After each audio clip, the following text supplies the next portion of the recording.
What's up, YouTube? Welcome back to another episode of Game Talk with me, Shanti Hall. Today's game, the Cleveland Cavaliers versus the Washington Wizards. Prior to this game, neither team was really playing that well, but I expected Washington to come in and win today. Mostly because they were coming off of a win, and we've all heard about Cleveland's struggles lately. This is the first Wizards game I watched this year, and I gotta say I was kind of disappointed in them. And as for the Cavs, it looks slightly improved, but they still have a lot of work to do. But before I go any further into the details of the game, let's talk about some of the numbers. The final score of the game was 130 to 122 with the Cavs defeating the Wizards. The Cavs shot 56% from the field and 44% from the three-point line. LeBron James with an absolutely monstrous 57 points, 11 rebounds, and 7 assists. He shot 67% from the field himself. Derrick Rose also had a good night with 20 points, 1 rebound, and 2 assists. On the Wizards side of things, they shot 53% from the field and 39% from the three-point line. Bradley Beal had 36 points, 4 rebounds, and 4 assists. John Wall was pretty lackluster last night. He had 13 points, 6 rebounds, 15 assists. Another thing to note is that John Wall shot 5 of 12 from the free throw line, so a pretty bad performance there. Now I want to start out by talking about the Cavs. The biggest problem for them this year is how bad their defense has been. And though I wouldn't call it good last night, it looked a little bit better, at least effort-wise, but they still really struggled to defend the pick and roll. And I think a lot of that comes down to playing Kevin Love at center.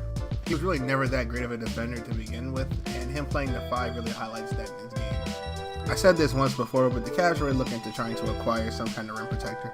I think it's the piece that they're really missing to put it together. Before I get to talking about LeBron, I want to talk about J.R. Smith real quick.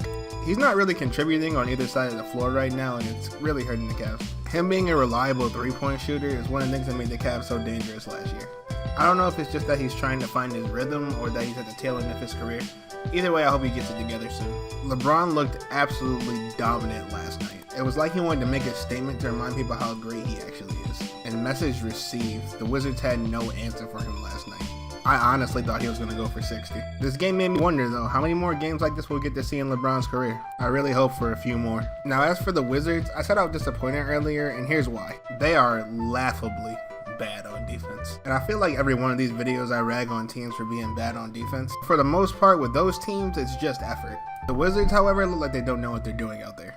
So many of LeBron's points last night came from him being one-on-one in the post with John Wall. It's not to say John Wall's a bad defender, but he's not going to be able to guard LeBron James down there. In these situations, no one was coming over to help John Wall in the post. Acting like the Cavs were the Warriors out there with a crazy amount of shooters. For a lot of the game, the only true shooter out there was Kyle Korver. Why some kind of adjustment wasn't made instead of letting LeBron do whatever he wanted. Defense wasn't the only thing that disappointed me about the Wizards. John Wall really did not show up yesterday. Poor free throw shooting is one of the reasons the Wizards couldn't get back into the game.